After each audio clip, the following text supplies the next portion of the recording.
Многие люди часто смотрят на кошек с недоверием, считая, что они не могут быть такими же преданными и ласковыми, как собаки. Есть даже те, кто испытывает чувство отвращения к ним. Наша сегодняшняя история произошла в городе Мюнхен.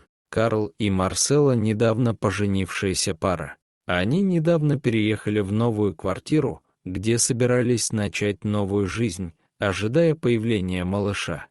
Они пришли к выводу, что им понадобится кто-то, кто поможет ухаживать за ребенком, ведь им нужно работать, чтобы содержать дом. К сожалению, бабушки тоже не могли заботиться о ребенке, потому что жили слишком далеко. Однако в один день, когда Марсела встречалась со своей подругой, та порекомендовала ей женщину, которая работала прислугой в ее доме и хорошо себя зарекомендовала. Карл и Марсела решили нанять Стеллу, чтобы она помогла в уходе за ребенком. Отношения с ней с самого начала складывались отлично, женщина казалась очень милой и трудолюбивой, поэтому они решили, что приняли хорошее решение. Была лишь одна проблема: их кошка Киара не очень хорошо восприняла появление Стеллы в доме. Обычно кошка была очень ласковой, но когда рядом была няня, ее поведение резко менялось, и она становилась агрессивной. Пара решила, что дело в том, что кошкам не нравится появление в доме новых людей, но со временем это пройдет. Они надеялись, что кошка не будет так же вести себя с маленькой Дианой, так они решили назвать дочь. Этот долгожданный ребенок появился на свет 20 октября, принеся радость родителям и родственникам. Со временем молодые родители поняли, что не стоит волноваться о том, примет ли кошка девочку, потому что Киара не только приняла, но и очень привязалась к малышке, став очень заботливой. Однако ее отношение к няне совершенно не изменилось, она по-прежнему вела себя агрессивно с этой женщиной, и родители не могли понять причину. Ведь Стелла была очень милой и заботливой женщиной, да и с девочкой обращалась прекрасно. Киара никогда не оставляла девочку одну спать в кроватке, каждую ночь кошка приходила к ней. Однажды, когда Карл и Марсела были на работе, они оставили девочку на попечение Стеллы и кошки. Все шло хорошо, пока Карл не получил звонок от няни, которая была очень взволнована. Она объяснила, что подошла к кроватке, чтобы переодеть ребенка, и в этот момент Киара, без видимых причин, напала на нее.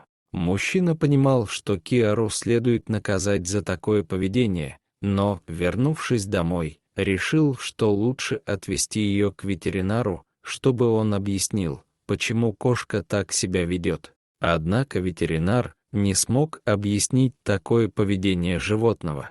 Он сделал кошке медицинские тесты, убедился, что с ней все в порядке, и сказал, что, возможно, она чувствует, что с этой женщиной что-то не так. Ветеринар предложил либо отвезти Киару в приют, либо выяснить, почему она так себя ведет, поскольку у него было ощущение, что здесь что-то неладное. Карл немного обиделся на комментарий ветеринара. Как он мог говорить, что милая Стелла делает что-то плохое, даже не зная ее? Карл ей доверял, но в глубине души он понимал, что здесь кроется нечто большее, ведь кошка так себя вела только с няней. Некоторое время мужчина наблюдал за Киарой рядом с дочкой. Девочка, казалось, обожала кошку, и та определенно любила девочку. Карл заметил, что поведение кошки меняется каждый раз, когда рядом оказывается Стелла, особенно если та была рядом с девочкой. Это привело его к внезапному осознанию, что эта женщина определенно что-то скрывает. Супруге не нравились мысли, приходившие в голову мужа. Ей казалось неправильным судить кого-то по поведению животного, но она поддержала мужа и разрешила ему сделать то, что он задумал. Когда няни не было дома, мужчина установил камеры видеонаблюдения. Идея заключалась в том, чтобы Стелла не узнала о них и вела себя как обычно, чтобы можно было понять, делает ли она что-то плохое. Карл и Марселла понимали, что подглядывать за кем-то неэтично, даже если это в их собственном доме. Они решили, что если в итоге у женщины не окажется ничего предосудительного, они во всем признаются и попросят у нее прощения.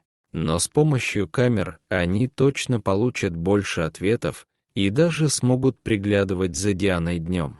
Когда Карл проверил первые дни записей, он обнаружил много странного.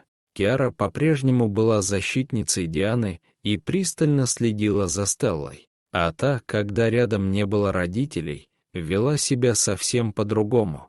Она была грубой, сквернословила, пинала кошку каждый раз, когда ее видела.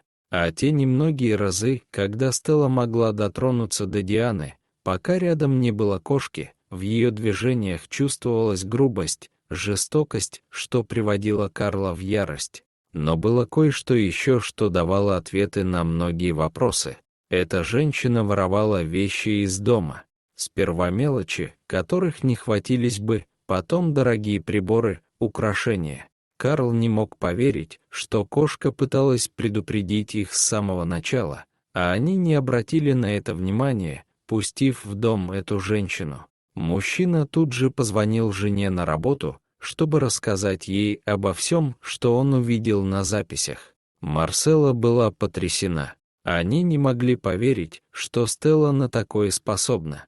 Некоторые люди прекрасно умеют скрывать свою истинную сущность, но животные, особенно кошки, как правило, видят их насквозь. Супруги решили, что должны сообщить в полицию, чтобы эта женщина не могла продолжать свои проделки в других домах, где работает. Но сперва они решили поговорить с ней лично. Женщина не желала признаваться ни в чем, пока Карл не показал ей записи с камер. Тут ее маска слетела, и проявилась ее истинная, лживая и наглая натура. Она даже попыталась наброситься на Карла, но Киара не дала ей этого сделать и снова бросилась на женщину, заставив ту немедленно убраться из дома. Впрочем, полиция уже была уведомлена, так что эта женщина далеко не уйдет и вскоре предстанет перед судом. Карл и Марселла были рады, что поведение их кошки позволило предотвратить нечто страшное. С тех пор они очень доверяют мнению Киары при оценке всех, кто приходит в гости. Киара и Диана выросли лучшими подругами. Уже подросшая Диана узнала всю эту историю от родителей и еще больше полюбила свою кошку, ведь та защищала ее, не давая плохой женщине обижать малышку. С тех пор они неразлучны. Киара так и не перестала заботиться о Диане, хоть и состарилась. Она все та же кошка, которая готова защищать любимую девочку. А Карл и Марселла стали осторожнее пускать гостей в дом. Хотя знали, что если снова допустят ошибку, у них есть Киара, и она о них позаботится. Дорогие зрители, считаете ли вы, что кошкам можно доверять? Оставьте свой комментарий. А если вам понравилось это видео, то ставьте лайк и подписывайтесь на наш канал. До свидания.